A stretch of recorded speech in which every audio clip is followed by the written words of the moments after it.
All right. Hello, my friends. My name is Evelyn Joy, and welcome back to my channel.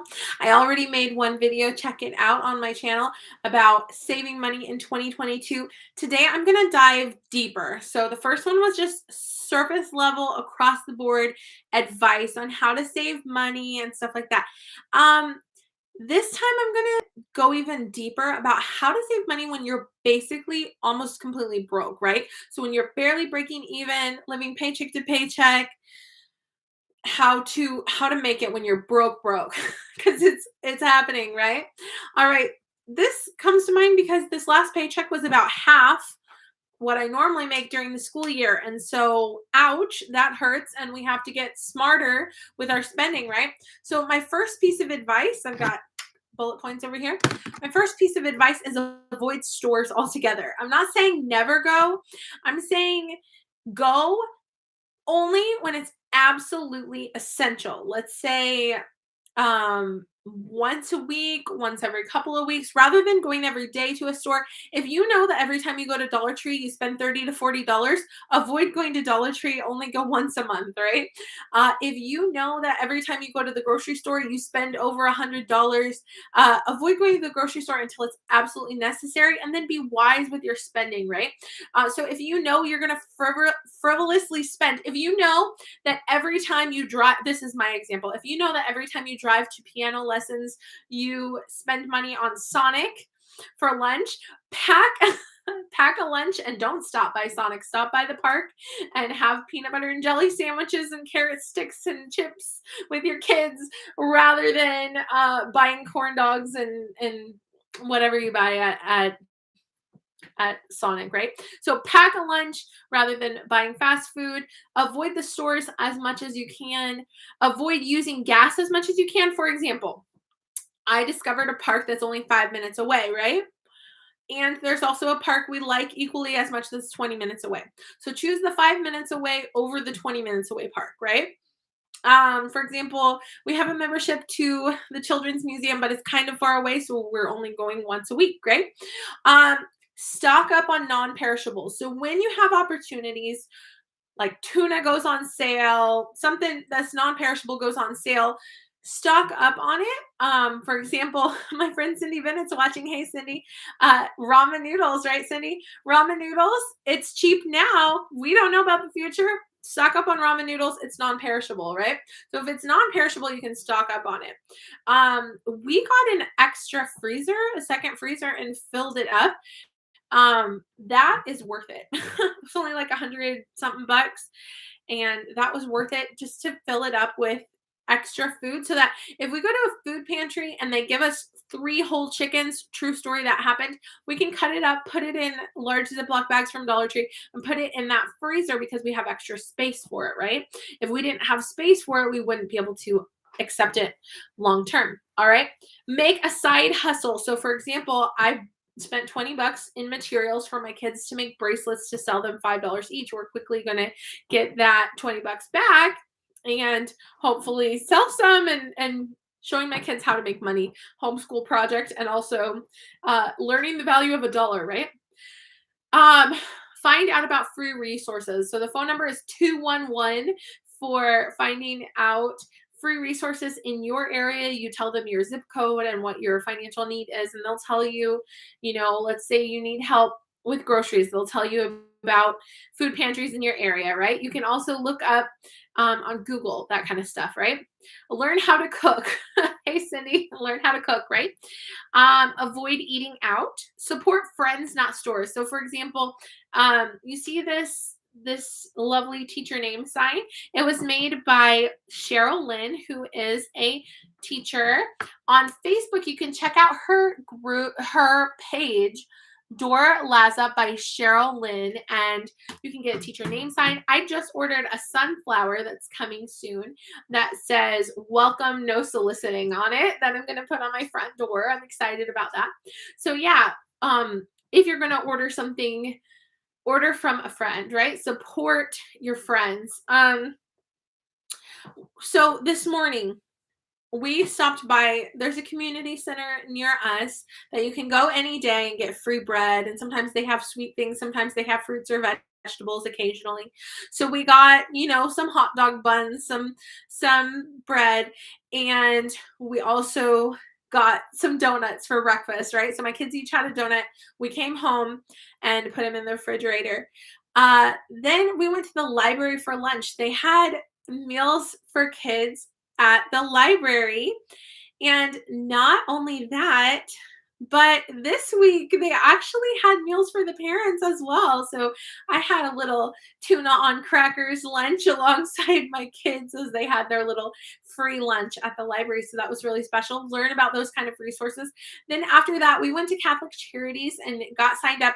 See, in the past, when I had just like two little ones in diapers and was expecting my third, finances were rough, and so we got like free diapers and free groceries once a month at Catholic Charities. Well, we stopped going because we were doing better financially, and during the pandemic and everything, I felt like a lot of people were struggling financially more than me, and so I wanted to like leave those resources for other people. Well, now the time has come that I feel like it's our turn again, right?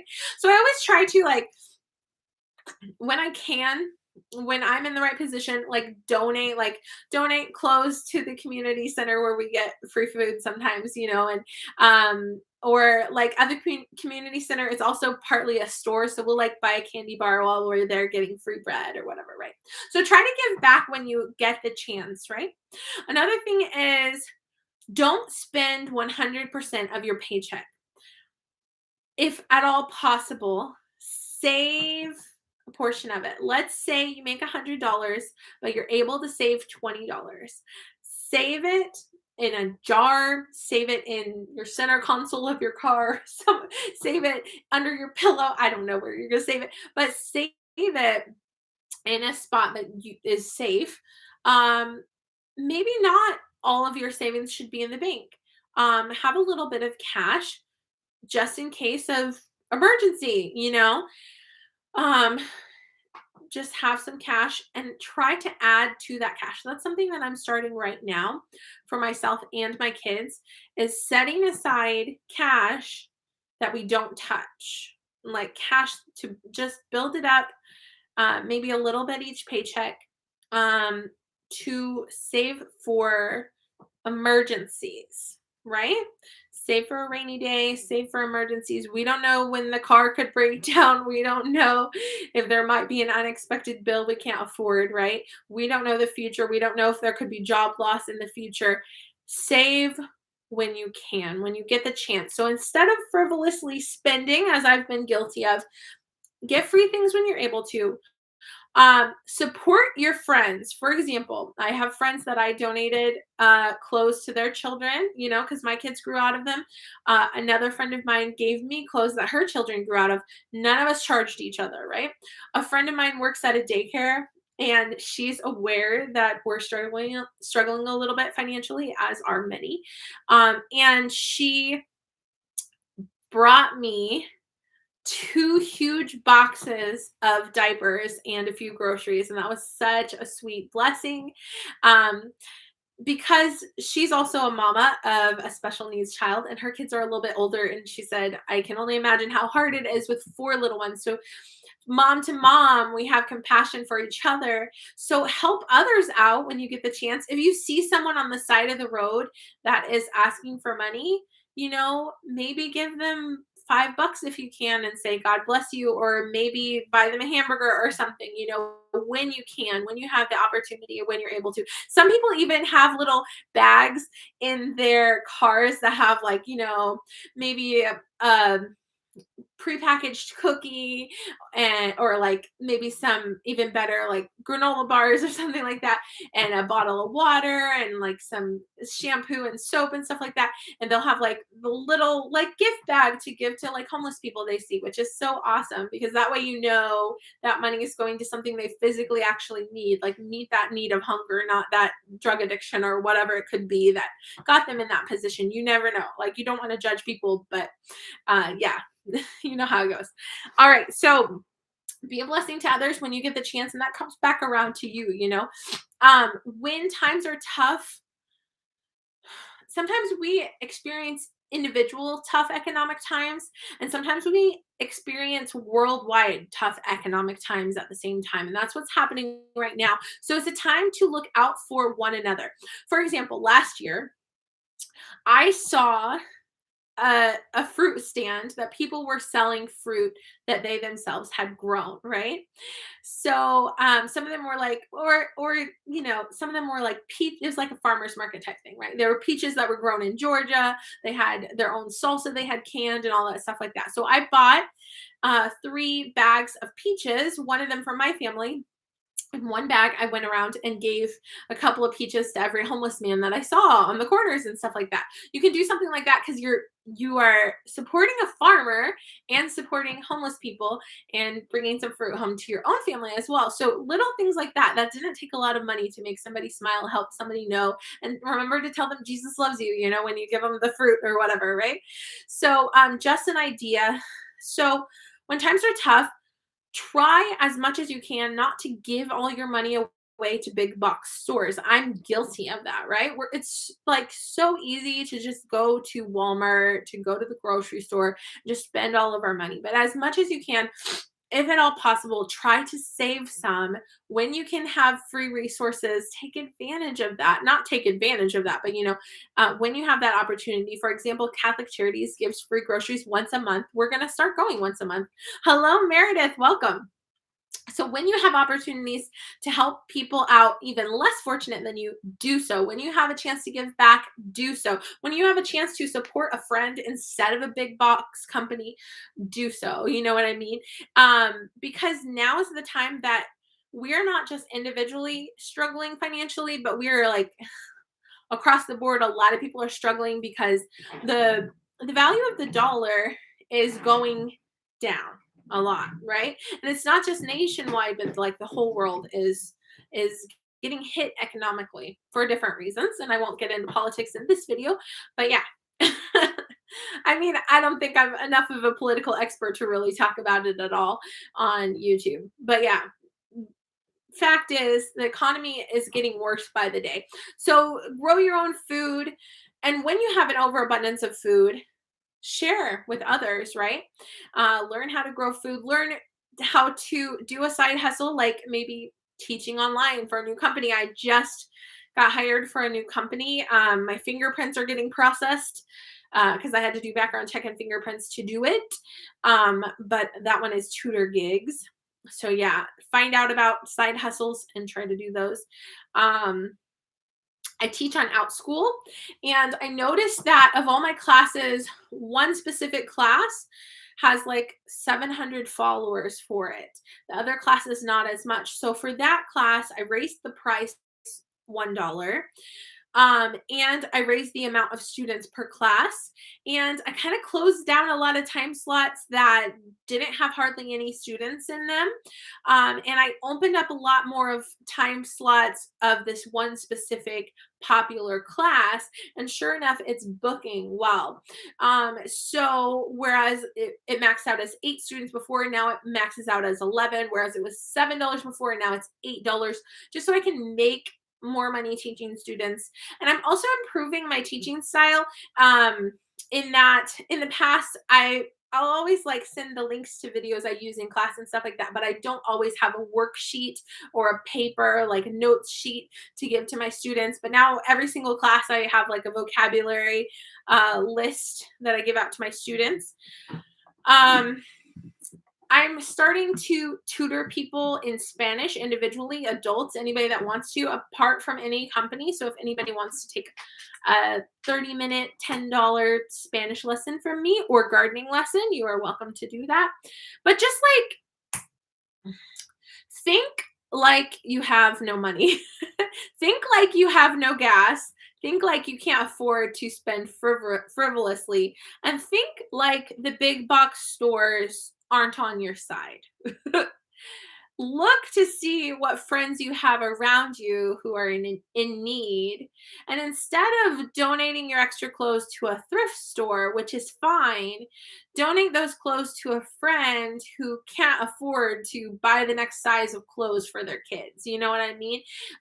Look around you left to right and see who is struggling. And when you go to the grocery store, and not grocery store, sorry, when you go to get free food and they give you a lot of bread, give some extra bread to people who you know who could use an extra loaf of bread. You know what I mean? Before it goes bad, because when you get free food, it tends to be closer to the expiration, right? Make sure you share with others. If it's a food that you can freeze, do so. For example, today I was given a huge bag of frozen chicken, but the problem is it's all frozen together. So I'm actually thawing that and in my sink. And when it is all the way like thawed enough to pull the pieces of chicken apart, I've got large Ziploc bags that are from Dollar Tree, like gallon size. And I'm gonna put individual like one or two, they're chicken thighs, one or two chicken thighs in each bag, so that when I want to cook for my family, I don't have to thaw the whole bag out, but I can pull out like a portion size for cooking for my family. Like think smart, you know, when you're blessed with an abundance, think smart of like how to divvy it up, right? Um, think and plan as if you do not know you'll have your job in the future, as if you do not know how much gas will be in the future. Think and plan as if you do not know whether or not grocery store shelves will be empty or full in the future. Think and plan as if next year may be worse than this year. So take the situation that you're in right now and think every paycheck, how much can I set aside and just save it away for a rainy day? Because that rainy day might be bleak. You know, we're going to have to still pay our mortgage next year, but we may or may not have jobs for that. We don't know the future of the economy, but we need to not lose our house. So we need to set aside money just in case. You know what I mean? If I can set aside $20 a week, that might be my new goal, to be honest with you. $20 a week might be my new goal to set aside. Um, just to have that extra padding in case of emergency. Um, where you can save money, save money. So anyway, that's the point of this video. My first video had a lot of advice, but that advice was kind of surface level. This advice is a bit deeper. Like when you're broke, what do you do, right? All right, thanks so much for watching. Thank you, Meredith and Cindy. Feel free to give a thumbs up. Have a great day. Bye.